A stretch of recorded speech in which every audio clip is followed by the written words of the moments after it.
오늘 본문 출애굽기 4장입니다. 출애굽기는 이스라엘 민족이 애굽에서 있었던 모든 생활을 정리하고 애굽을 탈출해서 하나님이 주신 약속의 땅 가나안으로 향하는 그 시작점에 있는 성경입니다. 깜짝 놀래라. 아니요, 안녕하지 않아요. 창세기 50장에서 요셉의 가족들, 야곱의 아들들은 요셉을 따라 가나안을 떠납니다. 그 기근을 이겨내기 위해서 애굽에 정착하게 되죠. 그리고 400년이라는 시간을 보냅니다. 정말 인구가 폭발적으로 증가합니다.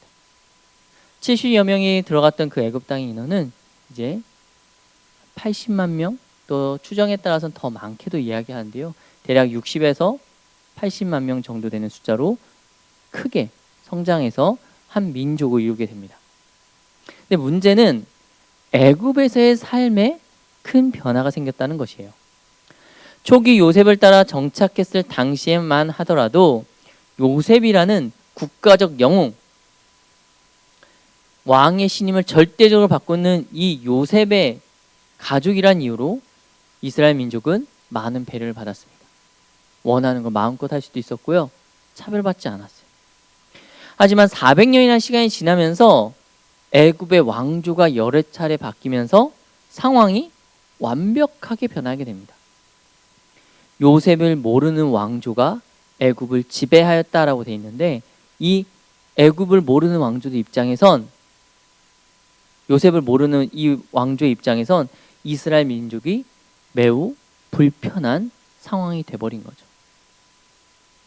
심지어 애굽의 역사를 보면 그 애굽인들이 계속해서 이 나라를 계속 이어왔던 것이 아니라 중간에 다른 나라로부터 잠깐이나마 식민 통치처럼 통치를 받는 기간이 있어요. 마치 중국이 몽골의 통치를 받았던 것처럼 잠깐 외국의 침략으로 나라를 빼앗기는 시간이 있습니다. 근데 그 빼앗긴 사람들이 셈족들인데 이들과 이스라엘 사람들이 비슷하게 생겼어요. 새로운 왕조, 그 왕조부터 독립한 지금 모세가 살고 있던 이 시대의 애굽인들이 봤을 때 이스라엘 민족은 과거 우리를 식민 지배했던 그들과 너무나도 비슷한 거예요. 기분이 좋지가 않겠죠. 더군다나 전쟁이 앞으로 일어날지도 모르는 여러 가지 국제 환경 속에서, 국제 정세 속에서 만약에 우리가 전쟁을 하면 이들과 이스라엘 민족과 저들은 비슷해 보이는 민족이니 이들이 우리를 공격하면 어떻겠느냐라는 불안감마저 가지게 됩니다. 모세가 살고 있었던 시대의 당시의 파라오들은 어느 정도 제국을 꿈꾸는 야망을 가진 사람들이었기 때문이에요. 그래서 이들은 내부의 적을 제압하려고 합니다. 근데 가만 놓고 보니까 이스라엘 민족을 다 죽이는 건 너무 아까운 거예요. 그래서 이들의 노동력을 이용하여 국가를 강화시키게 합니다. 성벽을 쌓고요. 이들의 필요한 것을 무상으로 일을 시킵니다. 60만 명에서 많게는 80만 명에 이르는 노예가 생긴 거예요. 그것도 죽여도 되는. 이 무상 노동력을 근간으로 해서 애굽은 이때 크게 부흥합니다. 군사력이 기하급수적으로 올라가요.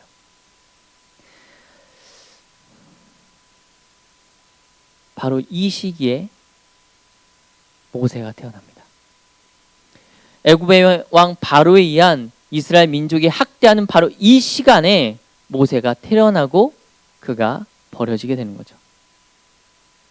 모세는 지난 몇 주 전에 2주 전에 말한 것처럼 태어나서 레위인들에게 자라나긴 했지만 곧 버려지게 됩니다.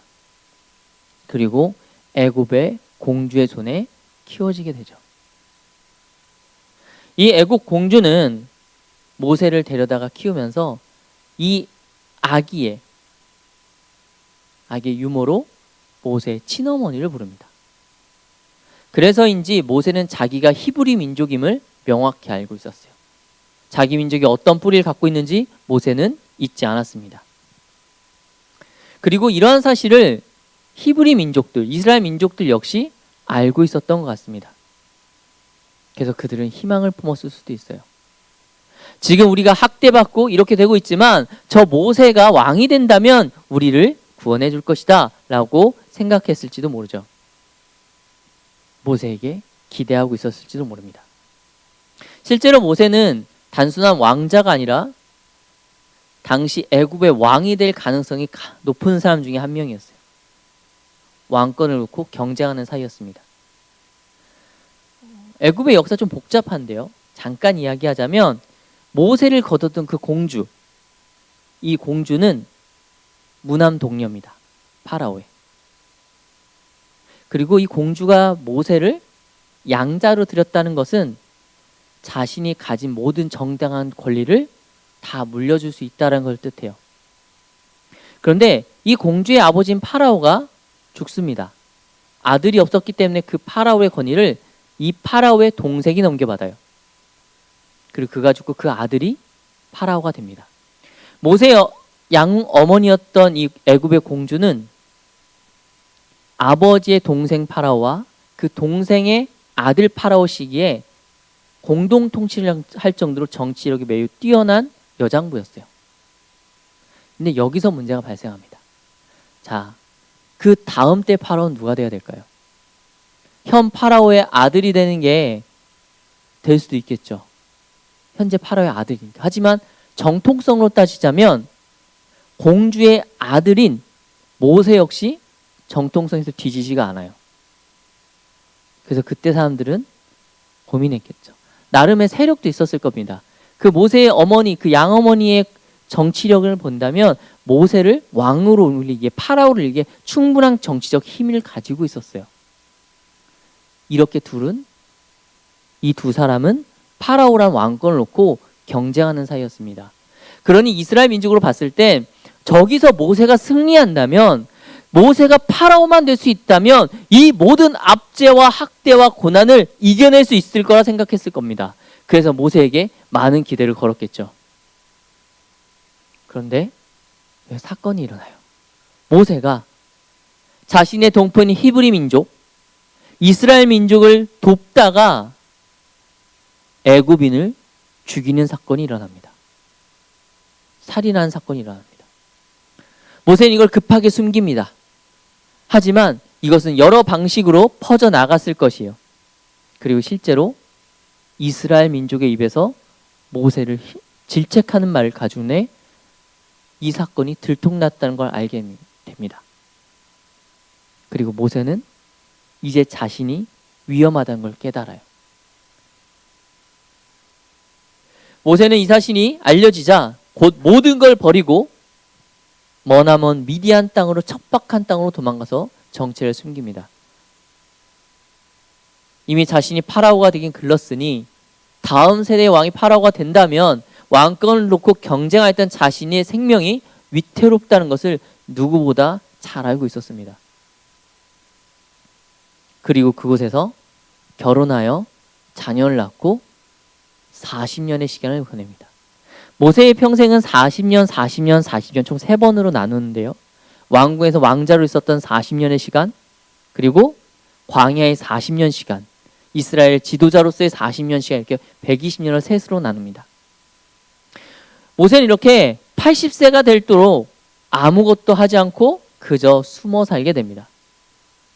그렇게 40년이라는 시간이 지나 모세가 80살이 되었을 때, 백발이 성성한 노인이 되었을 때 하나님은 모세를 부르십니다.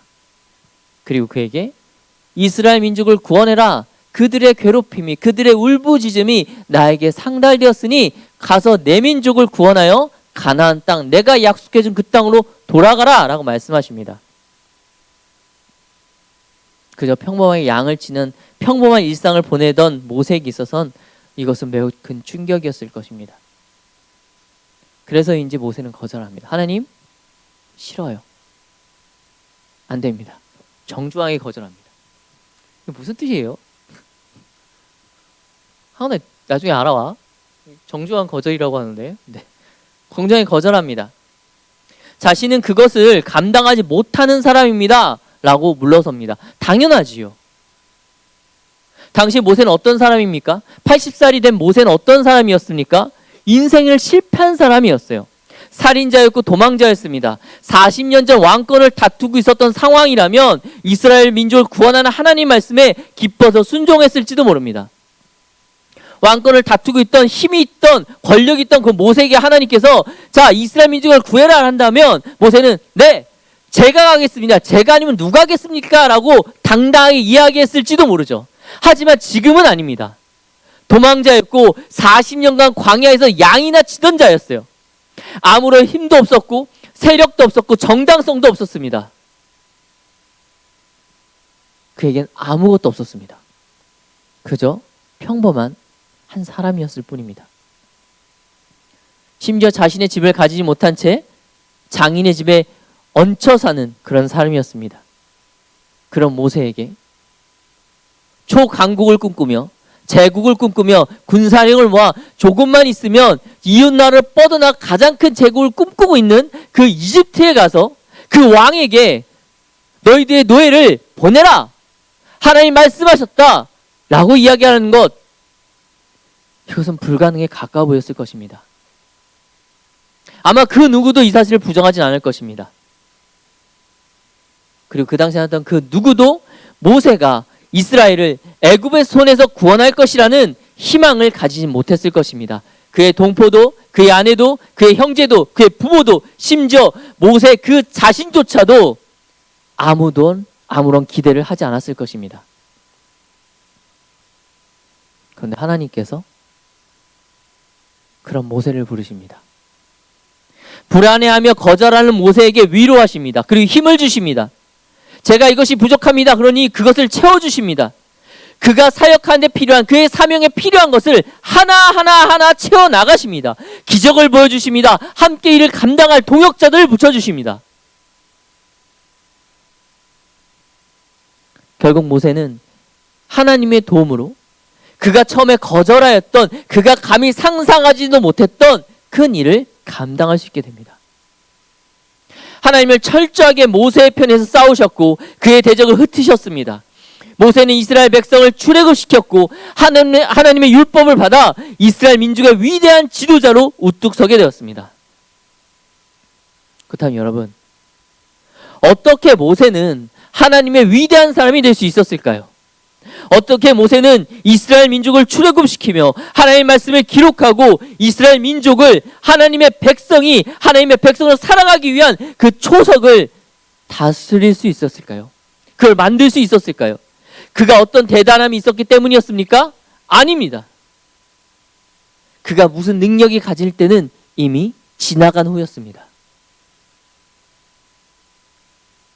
모세가 할 수 있던 그 모든 것들은 결국 하나님의 은혜였습니다. 온전한 하나님의 은혜였습니다. 그렇다면 지금 어떨까요? 지금 이 시대에 누가 어떤 사람이 하나님의 일을 감당할 수 있습니까? 하나님은 어떤 사람을 통해서 일하고자 하십니까? 위대한 사람? 천재들? 어떤 능력가들? 아니요. 하나님은 지금도 모세와 같은 사람과 일하고자 하십니다. 모세 같은 사람이 하나님의 일을 감당하는 것입니다. 어떤 사람이요? 하나님께 은혜를 받은 사람. 하나님의 은혜를 아는 사람. 그 사람만이 하나님의 일을 감당할 수 있습니다. 그리고 바로 우리가 하나님의 일을 감당할 사람들이고 바로 지금이 하나님께서 여러분을 부르시는 바로 그때인 줄 믿으시기 바랍니다. 모세가 하나님의 부르심을 받았을 때 그 누구도 모세가 이스라엘을 애굽의 손에서 해방시킬 것이란 기대를 하지 않았습니다. 그는 잊혀진 사람이었습니다. 실패한 사람이었습니다. 하지만 하나님은 그 모세를 부르셨고 하나님의 은혜로 모세는 그 일을 감당하게 되었습니다. 마찬가지입니다. 우리가 살고 있는 지금 누가 하나님의 큰 일을 감당할 수 있습니까? 바로 하나님이 부르셔서 은혜를 부어주시는 그 사람이 감당할 수 있습니다. 그리고 지금 하나님은 우리를 부르십니다. 우리에게 은혜 주고자 하십니다. 우리에게 사명을 주시고 그 사명을 감당케 하기를 원하십니다. 그런데 문제는요, 우리가 그 부름에 응답하지 않는다에 있습니다. 그게 문제입니다. 많은 변명으로 그 부름에 거절을 이야기합니다. 마치 모세와 같이요. 그 사명을 포기하고자 합니다. 하나님, 지금은 때가 아닙니다. 지금 제가 더 급한 무엇인가가 있습니다. 아직 내가 준비되지 않았습니다. 나의 때는 아닌 것 같아요. 사실 그 누구도 제가 그것을 하기에 기대하는 사람이 없습니다. 저조차도 제가 그걸 할 수 있다고 생각하지 않아요. 기대하지 않아요. 난 그걸 못하는 사람입니다. 그렇게 모세와 같이 거절하고 외면하고자 합니다. 근데 여러분, 지금이 이 부르심에 여러분이 응답해야 될 때입니다. 왜냐하면 하나님이 원하시기 때문이에요. 하나님께서 지금 여러분에게 내 사명을 감당하라고, 내가 은혜를 줄 터이니 내 사명을 감당하라고 말씀하고 계십니다. 모세가 아무것도 아니었을 때, 그가 실패자였을 때, 도망자였을 때 내가 그를 세워서, 내가 능력을 줘서, 내가 은혜를 줘서 그가 이를 감당했듯이 내가 지금 너희들에게, 내가 지금 너에게 은혜를 주고 능력을 줄 테니 나의 사명을 감당하라고 하나님 지금 말씀하고 계신 겁니다.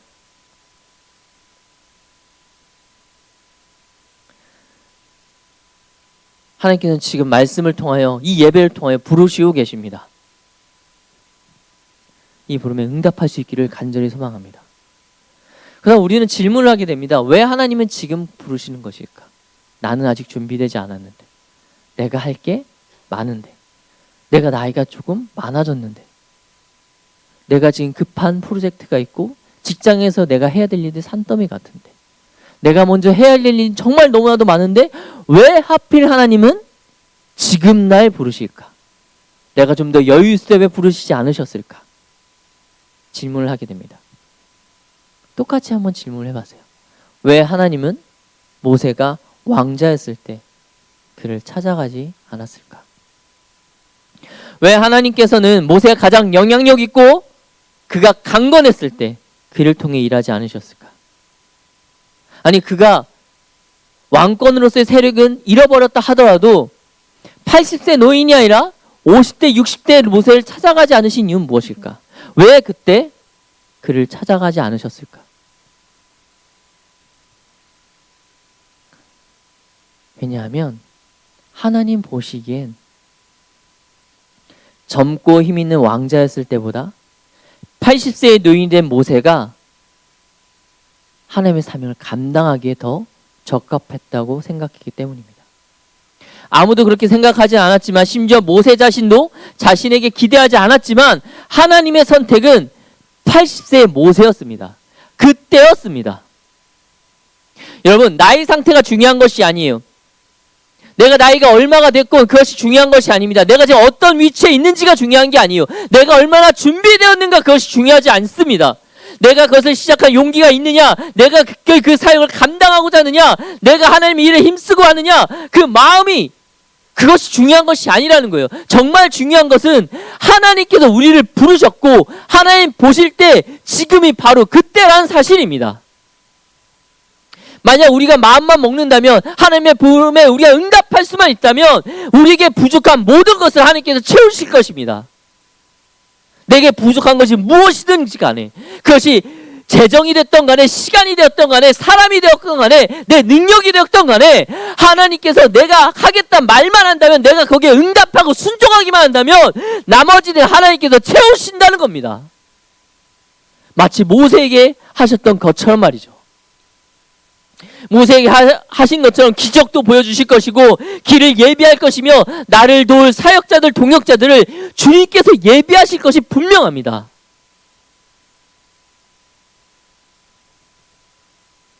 여러분, 지금 하나님께서는 여러분을 통해서 일하고자 하십니다.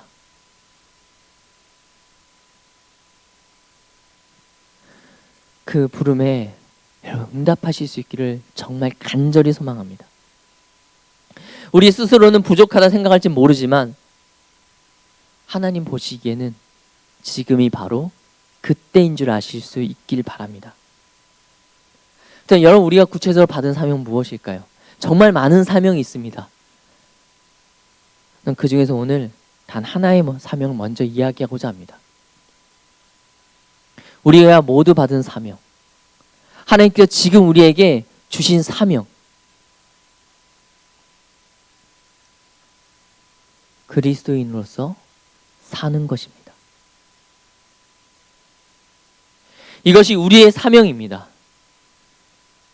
그리스도인으로서 살아나가는 것. 그럼 이것은 무엇입니까? 말씀대로 사는 거예요.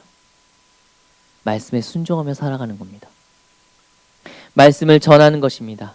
말씀을 의지하고 말씀에 신뢰하는 삶을 사는 것입니다. 이것이 지금 우리가 받은 사명들입니다. 여러분, 이 사명에 맞춰서 살아가고 있습니까?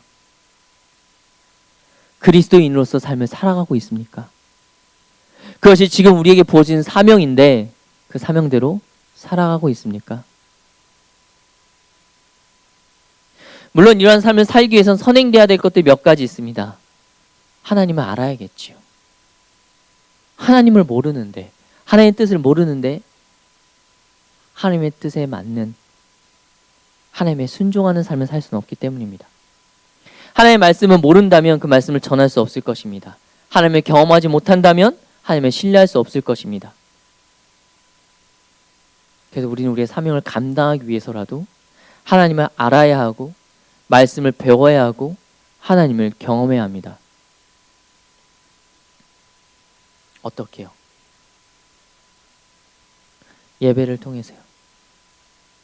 우린 예배를 통해서 하나님을 알아갈 수 있습니다. 말씀을 묵상함으로 말씀을 배울 수 있습니다. 그리고 우리의 공동체들, 마을 모임과 버팀 청년부의 여러 가지 모임들을 통해서 하나님을 경험하며 신뢰할 수 있습니다.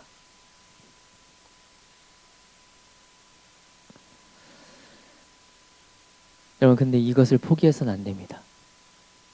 우리가 이것을 포기하면 하나님을 알 수가 없어요.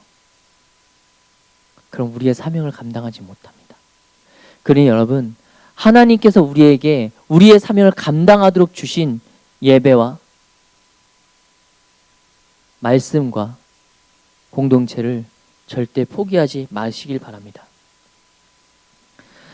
사랑하는 청년 여러분, 하나님은 모든 것을 잃어버린 모세에게 찾아가 그를 부르셨고 힘을 주셨고 사명을 감당케 하셨습니다. 이제 우리의 때입니다. 하나님께서는 지금 말씀하십니다. 그리스도인으로서 사는 그 사명을 시작하라고. 너를 위하여 내가 예배를 준비할 것이고 너를 위하여 내가 말씀을 기록하여 주었고 너를 위하여 너를 돕는 많은 동역자들을 주었다. 그 안에서 그리스도인으로서 살아내라. 이 하나님의 말씀 가운데 순종하며 참된 사명자의 삶을 살아가시는 주님의 백성들 될 수 있기를 간절히 소망합니다.